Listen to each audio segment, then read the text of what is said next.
বন্ধুরা, তোমাদেরকে সকলকে আজকে স্বাগত জানালাম। আবার দেখো একটি নতুন প্রশ্ন নিয়ে তোমাদের কাছে হাজির হয়েছি। দেখো তোমরা প্রশ্নটা তো দেখতেই পাচ্ছ। এখানে বলা আছে যে একটা ডাইস আছে, তো সেই ডাইসগুলোতে কিছু কিছু রং লেখা আছে, এক একটা পাশে এক একটা রং। একটাতে লেখা রেড, একটাতে গ্রিন, একটাতে পিঙ্ক, একটাতে হোয়াইট, একটাতে ব্লু এবং একটাতে ব্ল্যাক। আমাদেরকে বলতে বলেছে, প্রশ্নটা দিয়েছে যে ব্লু এর অপোজিটে কোন রংটা হবে আমাদেরকে বার করতে হবে।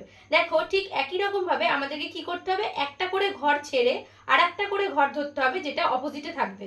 প্রত্যেকটা সময় আমাদেরকে বুঝতে হবে যে বাক্সের একটা ঘর বাদ দিয়ে আর একটা ঘর হবে একটার অপোজিটে আর একটা।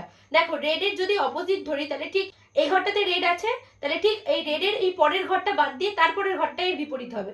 তার মানে লালের অপোজিট বা রেডের অপোজিট হবে পিঙ্ক, এটা হবে অপোজিট। একই রকম ভাবে গ্রিনের অপোজিট হবে হোয়াইট, কারণ গ্রিনের থেকে যদি আমি পিঙ্কটাকে মাঝখানে বাদ দিই তাহলে আমি হোয়াইট পাবো, তাহলে গ্রিনের অপোজিট হবে হোয়াইট। তাহলে আমাদেরকে যেটা বার করতে দিয়েছে যে ব্লু এর অপোজিটে কি হবে, তাহলে আমাদের এখানে আর কি পড়ে থাকছে ব্লু এর অপোজিটে, তাহলে ব্লু এর অপোজিটে ব্ল্যাক হবে। তাহলে অপশন অ্যান্সার ব্ল্যাক হবে ব্লু এর অপোজিটে।